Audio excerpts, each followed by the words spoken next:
Shabbat Shalom.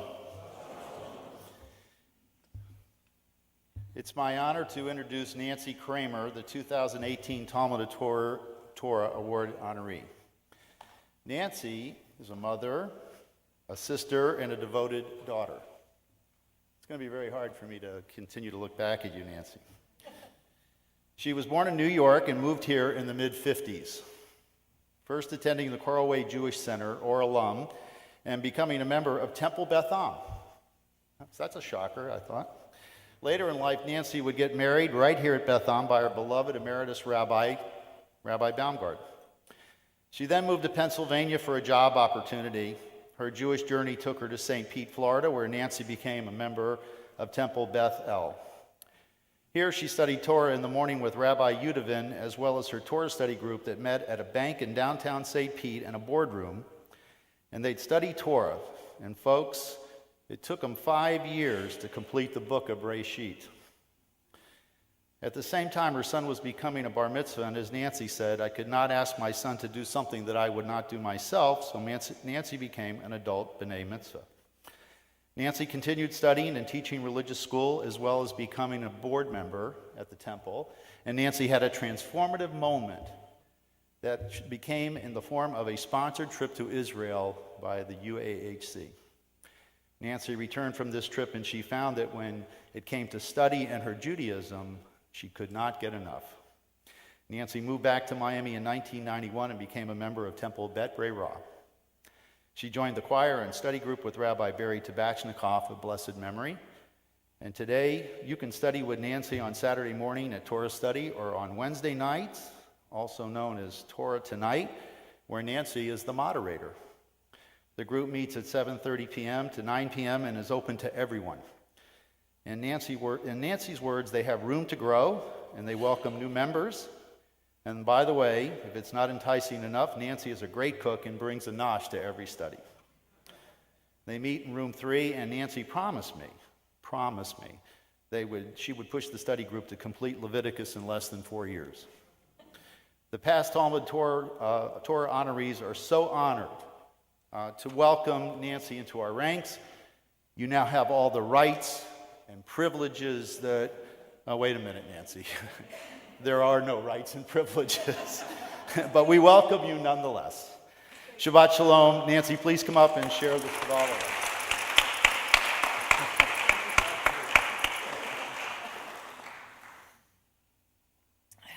This is Devar Shemini.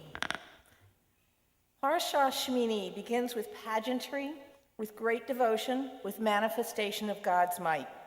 Verses 23 and 24 of chapter 9 concluded with the overwhelming impact of God's power upon the Israelites, the elevation and sanctification of their first priests. Quote, fire came forth from before God, which consumed the burnt offering sacrifice, end quote. Chapter 10, beginning with verses 1 through 3. Nadab and Abihu, Aaron's elder sons, seem not, as the Israelite community is, awed by God's manifestation. Thus, on the kindling of incense, the world turned. In presenting an offering beyond the requested, an offering of alien fire, they acted what? Impulsively, thoughtlessly, definitely intentionally. However, to what intent and for what reason? Their thoughts are closed off. Abihu and Nadab are anointed.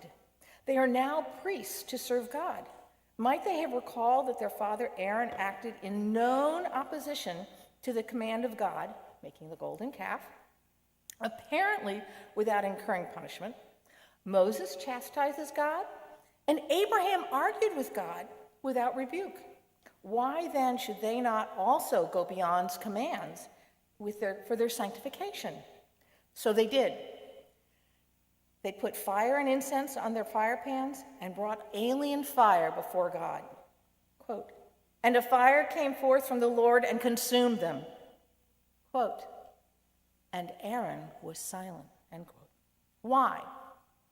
Is it that Aaron believes his action with the golden calf is what led his sons, Nadab and Abihu, to act errantly, and thus is the cause of their actions and ultimately of their death?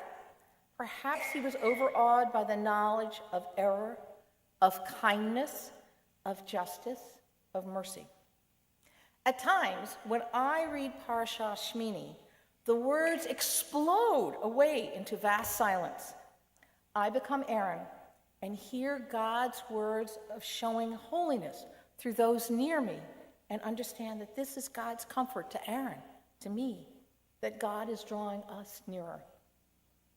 We know that Moses the prophet has many direct contacts with God. However, what of Aaron? In Torah's text, there is minimal detail of Aaron speaking. Aaron's voice is heard much less than our impression. From Midrash and oral tradition, we have an impression of Aaron speaking to Moses when they meet after the burning bush and as they confront Pharaoh. However, Torah does not include his words. The first words recorded for Aaron are in Shemot, Exodus chapter 32, verse 2. Quote, "Take off the gold rings that are on the ears of your wives, your sons, and your daughters, and bring them to me." And we know what came of that. Aaron's silence in Shemini is unlike any absence of words. The simplicity of the verse, "and Aaron was silent," mandates us to delve deeply in our study, into ourselves, in our understanding of what's God's intent. Rabbi Lord Jonathan Sacks, in his 5773 commentary on Shemini, focused on the beginning of chapter 10. Quote, "The simplest explanation is the one explicit in Torah itself. Nadav and Abihu died because they offered unauthorized, literally strange fire, meaning that which is not commanded. The most fundamental mistake, the mistake of Nadav and Abihu, is to take the powers that belong to man's encounter with the world and apply them to man's encounter with the divine. They asserted their own presence in the absolute presence of God. That is a contradiction of terms. That is why they died," end quote. Concluding, the silence of Aaron was in direct response to their actions. However, Nechama Leibowitz, in her Devar on Shemini, quoted two divergent rabbinic opinions in Vayidom Aron. And I always have a problem with this name. Abarvanel, quote, "His heart turned to lifeless stone," because it meant mineral, "for his soul had left him and he was speechless."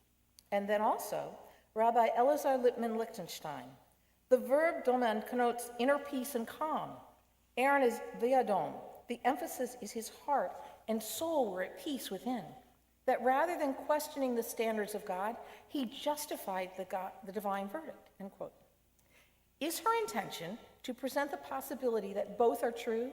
In that vast moment of silence, that Aaron's heart solidified in an instantaneous awareness of God's presence is at peace.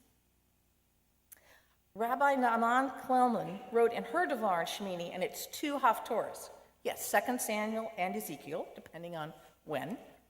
The unusual yearly Haftorah, 2 Samuel 6:1 through 7:17, shares a most profound lesson of being punished for desecration of the sacred. This week's Parashat and special Haftorah Ezekiel share a common theme of rites and rituals understood as celebrating the sacred. Ezekiel forewarns us of the consequences of defilement and uncleanness, but also offers a message of ritual exaltation resulting from a new heart and a new spirit. Is Aaron's silence an acknowledgement of his son's exaltation of their new spirit and new heart invested into them on the 7 days of sanctification?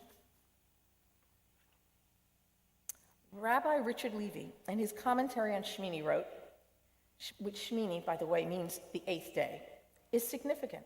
It is the day after the world is completed, and is thus the first day of a new world, a new creation, suggesting Aaron and his sons have been recreated into a new identity, having internalized the holiness of the entrance of the place where God's presence was to be encountered. And considering Rabbi Levy's concept of a new identity, it is possible to view Nadav's and Abihu's action of bringing alien fire akin to the actions of Eve and Adam. Both acted beyond God's instruction. In Gan Eden, the instruction was, quote, "Do not eat the fruit of the tree of knowledge of good and evil," end quote. In the sanctification rites, the instruction was, quote, "to deserve strictly only the rights commanded, end quote. The responses of God have parallels. God expels Adam and Eve from Gan Eden out into this world, created by God, to learn of creation's wonderment, to, through work of labor and of soul, atone and return toward God with hearts of awareness, of service, to be close, to be karov, an offering. And God, quote, stationed cherubim with fiery sword to guard Gan Eden's entrance. Nadab and Abihu have been sanctified, have in and on their beings the touch, the spark of God's holiness. Where then to expel them from the service of the Mishkan? There is not a place in or on earth, and yet, with their action, expulsion is required. Just what must be done?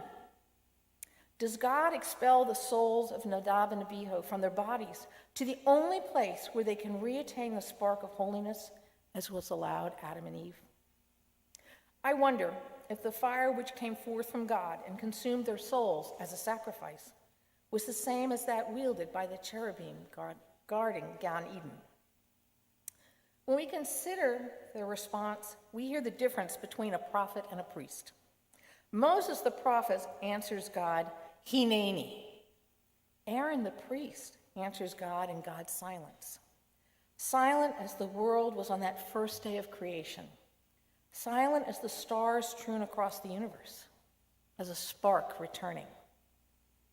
And then, because I am a poet, you have to have a poem. Shemini 57:78. We are as Aaron silent. We are as Aaron caught abruptly by the fierce swiftness of God's action, contained momentarily in the inner vortex of a world stopped, in the silence of a heart-sundered soul's cry. For us, it is but a moment. For us, our hearts resume in an instant. But for Aaron, there are moments which cannot contain sound, nor be contained by voices. Knowing the silence of the eternal, what voice can Aaron find? As yet he must, and as yet in space and time he does.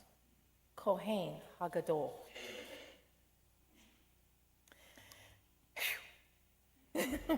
In closing, I have many people to thank for this amazing honor and recognition. You are nearly as numerous as the stars. I am speechless when I recall your kindnesses, which are bound into my heart. Rabbis Aklepi and Barris and Bernat and Greengrass, Todah Rabbah Gadol.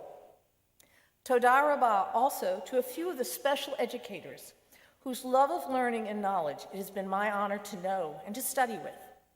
Marilyn Kaplan, Michael Slotnick, Ruthie Kaplan, Marcia Cohen, Phyllis Levy, Alan Gardner, Jeffrey Dorn, Annabella Moskovich, Jeff Agron, Mark Farber, and especially Ron Feldheim.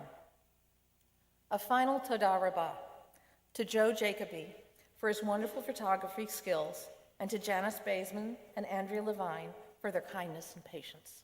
Shabbat Shalom.